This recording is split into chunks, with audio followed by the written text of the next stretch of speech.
I used to believe that transformation required something huge, a new career, a major lifestyle move, or the perfect morning routine. But then in my 40s, I realized something, that transformation actually comes from the smallest shifts. Things that at first glance seem so minor, they almost feel silly. But stacked over time, they completely reshaped how I think, how I feel, and how I show up every day. Behavioral psychologists have shown that small, consistent changes over time create what's called habit stacking.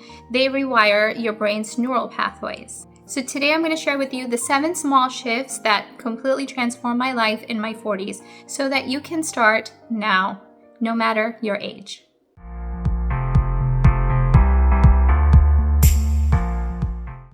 Shift number 1, microjournaling instead of journaling. I'll be honest with you, I used to start journals with good intentions, but then I realized that they would sit half empty on my nightstand. So one day I gave myself permission to write just one sentence. I started with something simple like, today I felt proud that I finished that project, or I felt drained after that conversation. Psychologist James Pennebaker's research at the University of Texas shows that expressive writing boosts immunity, reduces stress, and improves emotional clarity.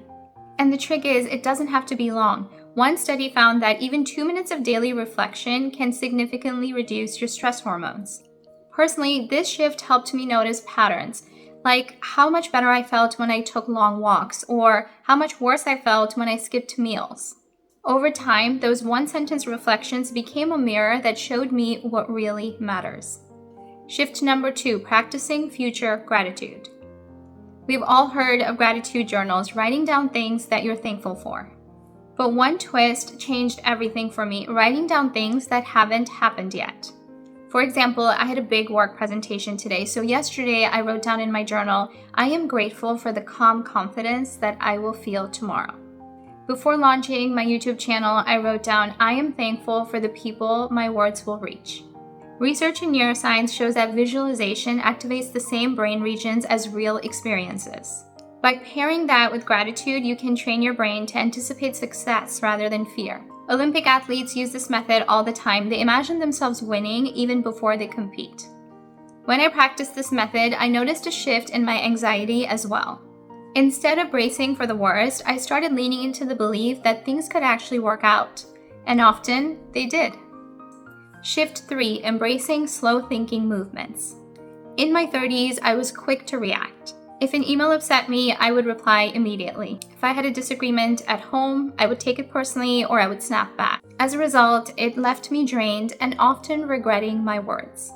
This led to a lifetime of regret, and if you haven't watched my latest video on regret, I'm going to link it for you here. So finally, in my 40s, I started practicing something simple, pausing before responding. Just 5 to 10 seconds, sometimes even saying out loud, let me think about that. This ties directly to Daniel Kahneman's Nobel Prize winning work on System 1 and System 2 thinking.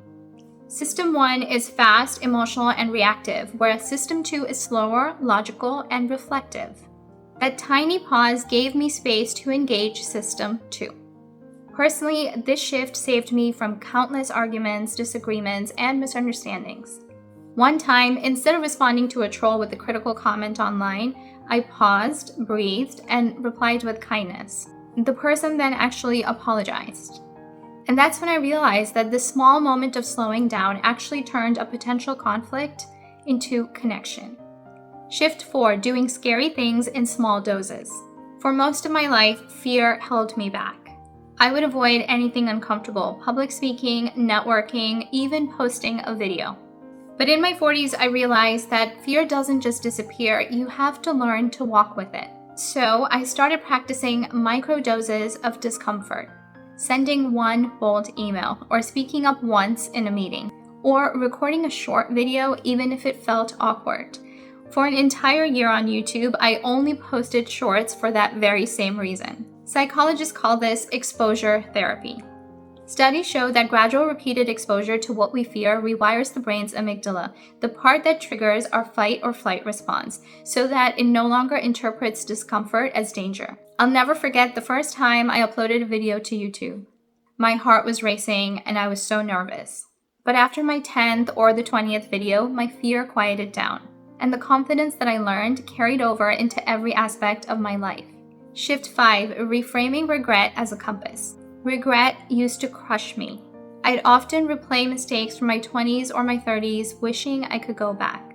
But then I read a study from Cornell University that found that people's deepest regrets come from inauthenticity, not living true to themselves.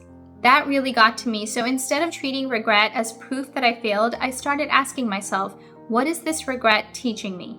For example, I regretted not speaking up for myself at work years ago. But that regret became a compass. It taught me how much I really value self-respect. So now, whenever I feel hesitation, I always ask myself, will I regret not speaking up? If the answer is yes, then I speak up.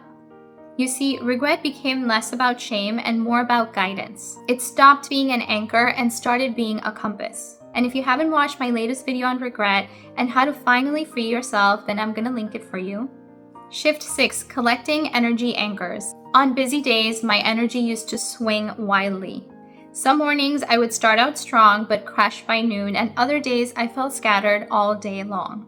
So I created what I call energy anchors. A 2-minute stretch, a 10-minute Pilates session, a playlist that instantly boosts my mood, a quote taped to my mirror, small rituals I could use anytime I felt drained.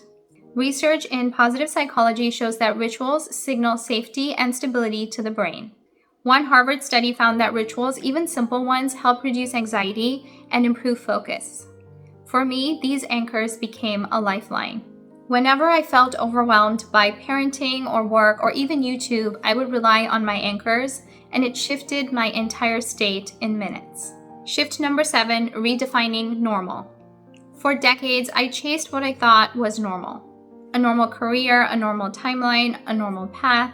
But in my 40s, I took a different position, I had my 3rd child, and I finally realized that normal doesn't exist. Normal is just recycled expectations, and when I finally stopped chasing it, I started embracing my true, authentic self. Studies on aging and happiness show that people who embrace self-expression and authenticity report higher life satisfaction than those who conform to societal norms. This shift gave me freedom. Freedom to start YouTube in my 40s. Freedom to say no to things that didn't fit. And freedom to design my life on my own terms and not the world's. These 7 small shifts, they aren't flashy, they aren't overnight fixes. But over time, they reshaped my mindset, my relationships, and my happiness. So here's my challenge for you. Don't try all 7 at once, just pick one small shift. Try it for a week or a month.